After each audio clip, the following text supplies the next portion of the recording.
kuna ta yi surutu kuna fadin cewa talaka baban Allah talaka baban Allah ne shi kuma mai kudi din baban ubanka ne ko kai ne ka bashi kudi ba kai ne ka bashi ba ai Allah ne ya bashi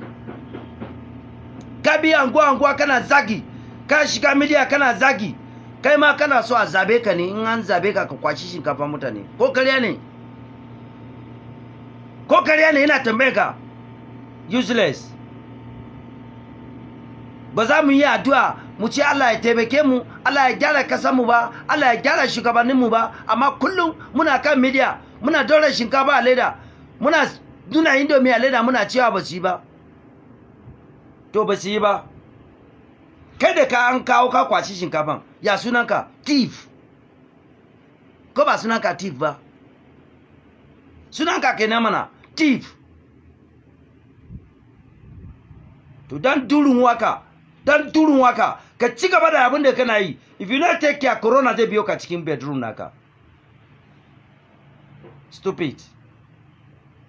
APC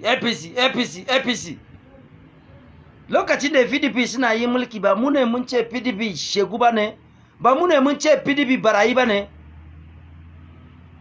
okay now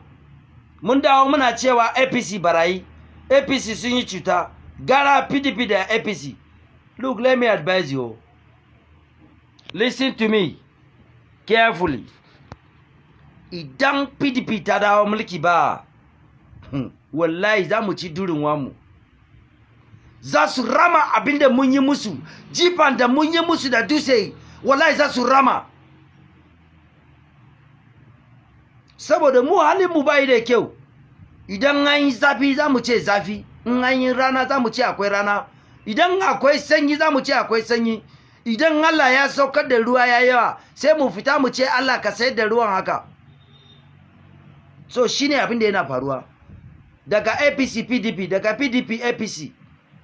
tomorrow na KSTV ko NTA nonsense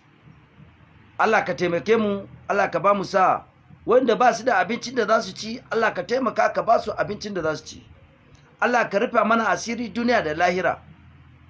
wanda suna zagin shugabannin kasa suna zagin manyan kasa Allah ka sa su daina amma idan ba su bari ba Allah ka bari mu ka ba mu dama mu ci durin wasu nagode